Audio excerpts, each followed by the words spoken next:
what you do? What if you come to find out that I'm very dangerous?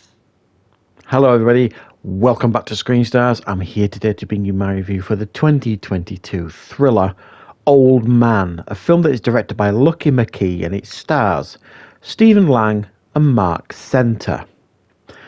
Now the film focuses on Stephen Lang's character, who is simply called Old Man.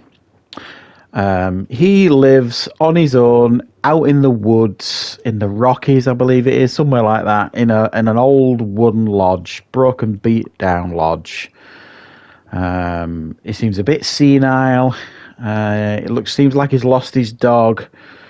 And then a stranger turns up at his door, played by Mark Senter, a character called Joe, who's a hiker who's got lost in the woods. He's lost his way. He saw the smoke from the cabin, knocked on the door to ask for help.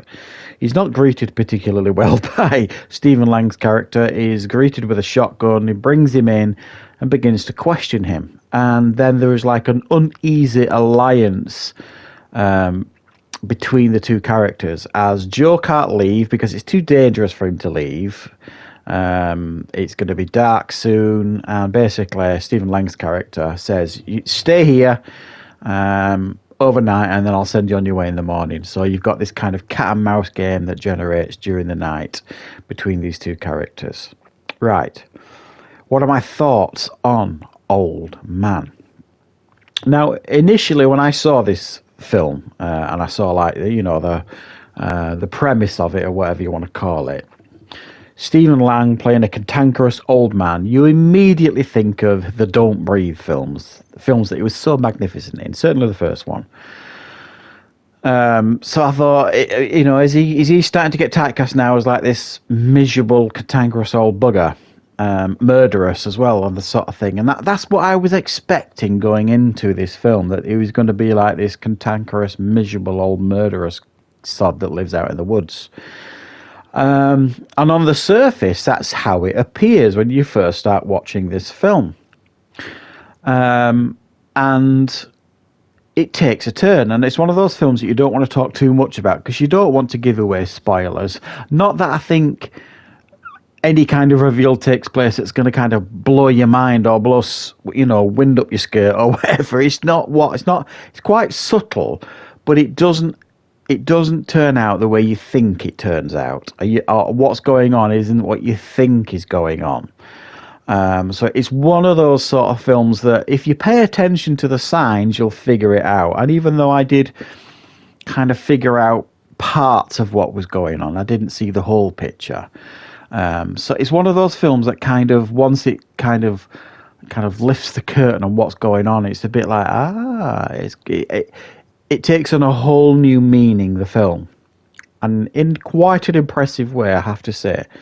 Now, this is a very compact film, and what I mean by that is the majority of the film takes place in this cabin between these two characters, essentially having discussions and conversations. Now, if you're going to do that with a film, your writing had better be good, and thankfully it is here. The writing is pretty good. The discussions between the two characters are interesting. They just generate enough tension to keep you hooked, but it also knows when to turn the pressure off so that you can kind of breathe and relax a little bit. And we are almost living this film through this character Joe's eyes, this seemingly innocent guy that turns up at the door asking for help, who is greeted with a shotgun in the face and almost kidnapped initially, it would seem. He's basically yes sir, no sir, as anybody would in that scenario, and that's kind of, you're living it through this character.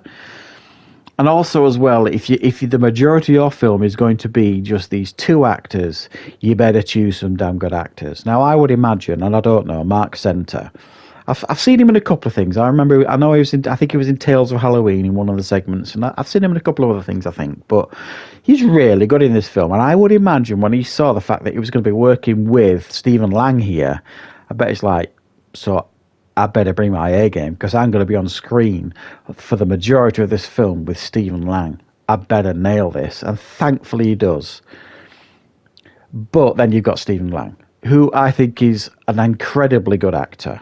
I mean, he's proven it over the years. He's one of those character actors that never rose to the top, but he's one of those you've never seen him do a bad performance. Whatever film he's ever been in, you've never seen him do a bad performance. I don't think he's capable of it. And he's outstanding here. On par with one of the best performances I think I've seen from him. He's menacing at times. He's vulnerable at others. He's funny. He's everything you want from this part, from this role. And I just thought Stephen Lang absolutely blew me away watching this film. He's so good in it. And it shouldn't work. These two characters in a cabin talking constantly. Some of it aggressive, some of it niceties, all this kind of stuff. It's back and forth and back and forth. It shouldn't work. It shouldn't be engaging. It shouldn't keep you hooked to the screen. But thanks to some clever writing and some good performances, it is. Sometimes you just want to see actors work, and this film gives you that opportunity. Now, I would imagine there's going to be a fair amount of people that will watch this that will come away disappointed, because it, like I say, when the reveal takes place, it's a little less impactful than you might expect. But it makes sense. It made sense to me, and I felt it gave the film a little bit more power as well. And I respected what it was trying to do by the end of it. So this is a surprising film.